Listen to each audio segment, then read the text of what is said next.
Assalamualaikum warahmatullahi wabarakatuh. Innal hamdalillah nahmaduhu wa nasta'inu wa nastaghfiruh wa na'udzu billahi min syururi anfusina wa min sayyiati a'malina may yahdihillahu fala mudhillalah wa may yudlilhum fala hadiyalah. Asyhadu an la ilaha illallah wa asyhadu anna Muhammadan abduhu wa rasuluh la nabiyya wa rasula ba'da amma ba'd. Pertama-tama dan yang paling utama, marilah kita panjatkan puja dan puji syukur kita atas kehadirat Allah yang telah melimpahkan rizkinya, karunia, serta nikmatnya kepada kita semua.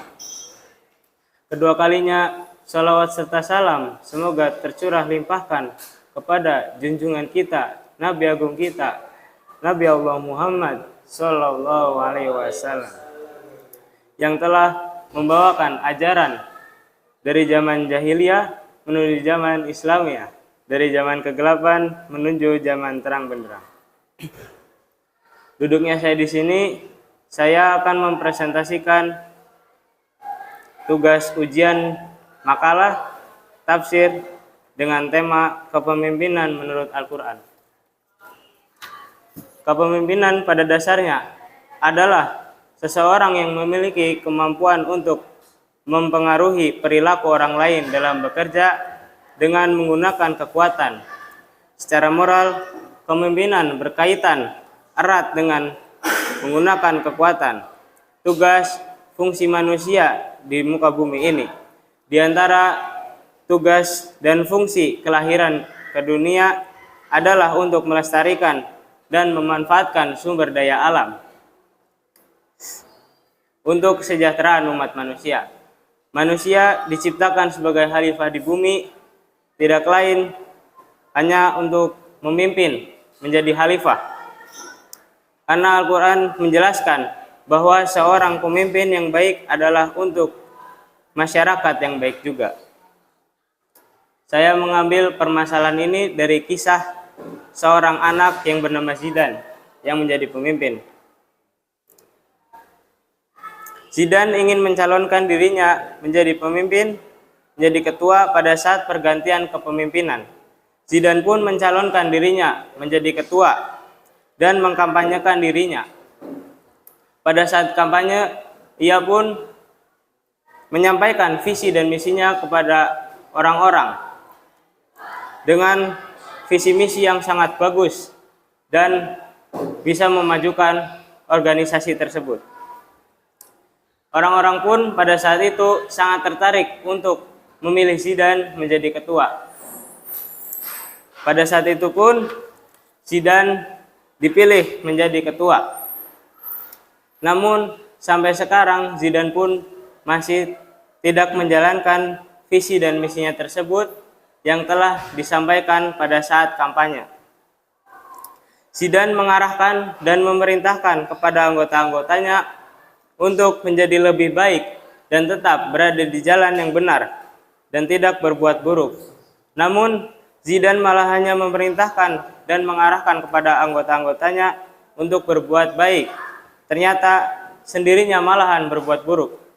Karena ketika pada saat itu Zidane melarang, mengarahkan agar anggotanya tidak semena-mena keluar pondok tanpa izin dan melakukan hal-hal yang menyimpang dari peraturan yang telah Zidane dan anggotanya buat.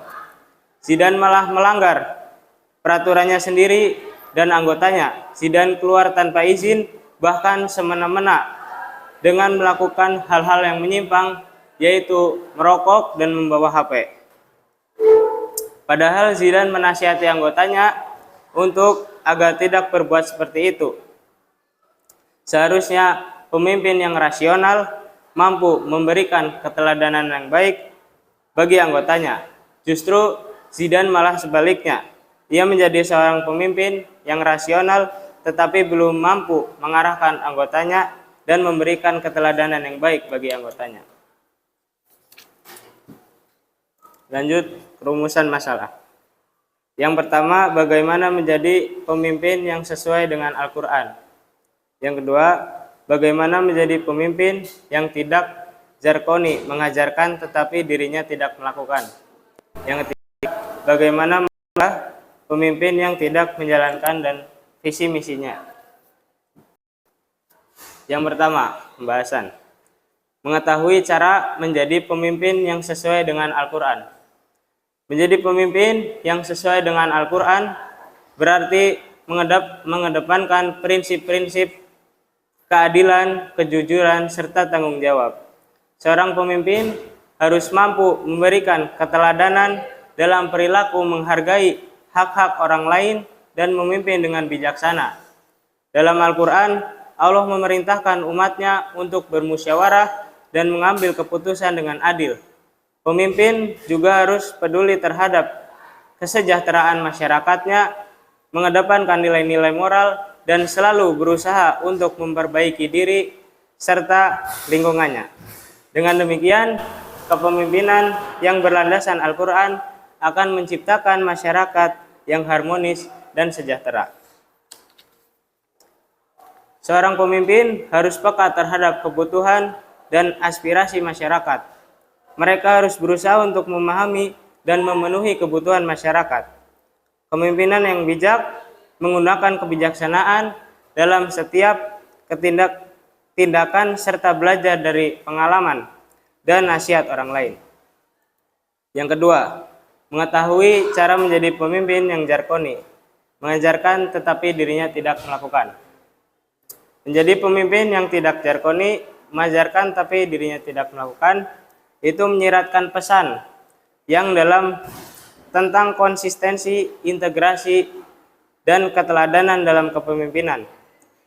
Dalam konteks ini, Zarkoni merujuk pada sikap atau perilaku yang tidak sesuai dengan apa yang diajarkan oleh pemimpin tersebut atau yang disampaikan pemimpin, yang bisa diartikan sebagai pemimpin yang hanya berbicara tetapi tidak melakukan sesuai dengan apa yang diucapkannya.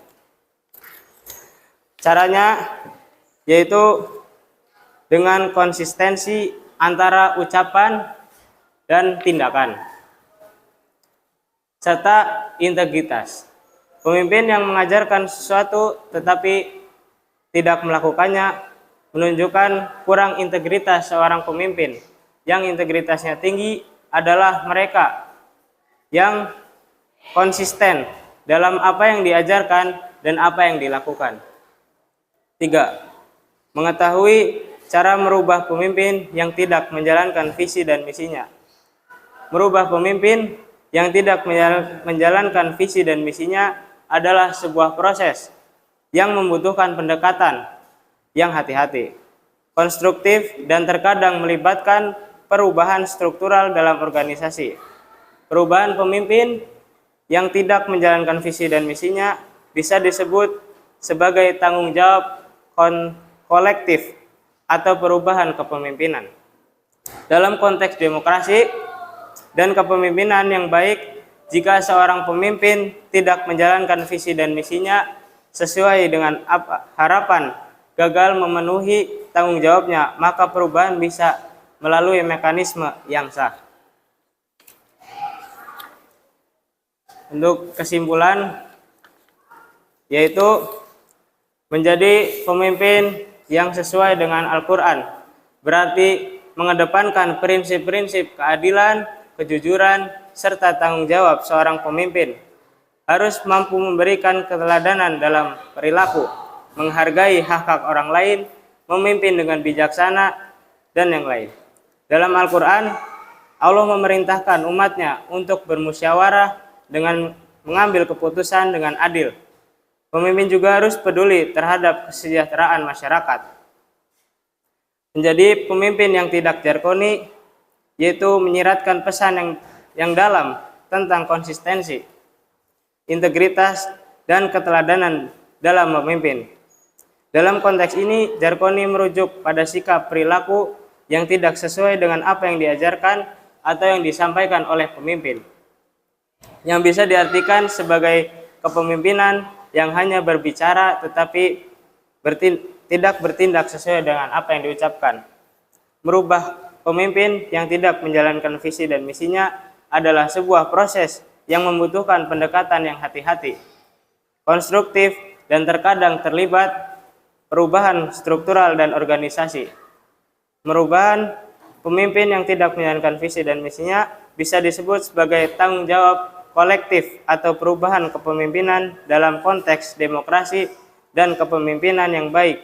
Jika seorang pemimpin tidak menjalankan visi dan misinya sesuai dengan harapan atau gagal memenuhi tanggung jawab, maka perubahan bisa melalui mekanisme yang sah. Menuju sesi berikutnya, yaitu tanya jawab. Izin bertanya, bagaimana menyadarkan pemimpin yang egois? Terima kasih. Jadi, kita sebagai anggota harus menyadarkan pemimpin yang egois.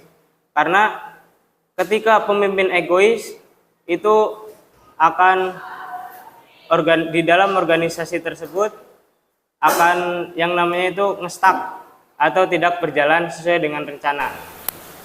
Kita pun sebagai anggota harus berani menasihati ketua tersebut, bermusyawarah agar ketua tersebut pun bisa berubah dan bisa menjalankan apa kewajibannya menjadi pemimpin, agar organisasi tersebut pun bisa maju dan bisa sukses bersama.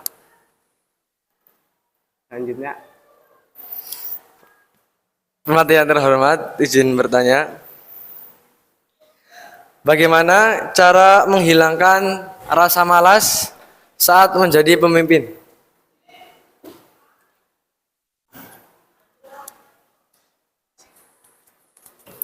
saat menjadi pemimpin, mungkin kita akan mendapati yang rasanya itu malas.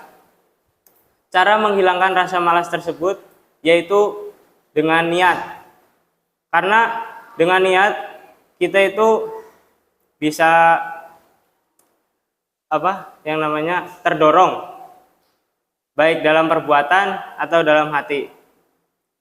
Jika niat kita saat sebelum menjadi ketua itu menjadi ketua yang tidak menjalankan visi misinya atau menjalankan tugasnya, mungkin saat menjadi ketua dia bisa menjadi ketua yang pemalas. Namun berbeda dengan orang yang sudah berniatan menjadi ketua, niatnya sudah lurus, paten ingin menjadi ketua, mungkin dia akan bisa merubah organisasi tersebut menjadi organisasi yang lebih maju. Izin bertanya, bagaimana cara anggota menasihati pemimpinnya?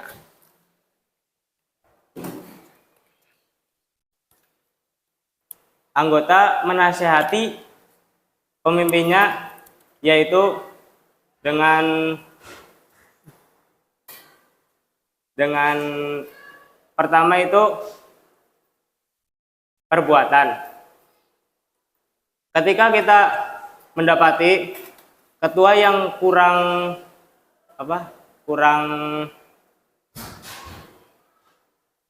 benar atau salah, kita dapat menasihatinya dengan perbuatan, perkataan, dan dengan doa.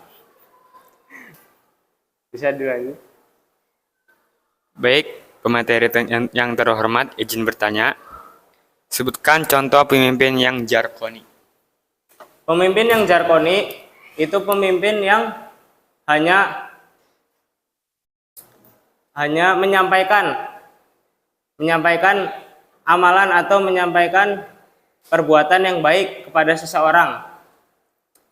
Contohnya itu yang sudah tadi dijelaskan di dalam latar belakang, ketika Zidan menjadi ketua itu hanya menjelaskan kepada orang-orang, kepada anggotanya untuk berbuat baik, namun sendirinya itu tidak berbuat apa yang telah diucapkan olehnya. Mungkin itu saja yang dapat saya sampaikan. Kurang lebihnya mohon maaf. Nun wal qalami wa ma yasturun. Wassalamualaikum warahmatullahi wabarakatuh.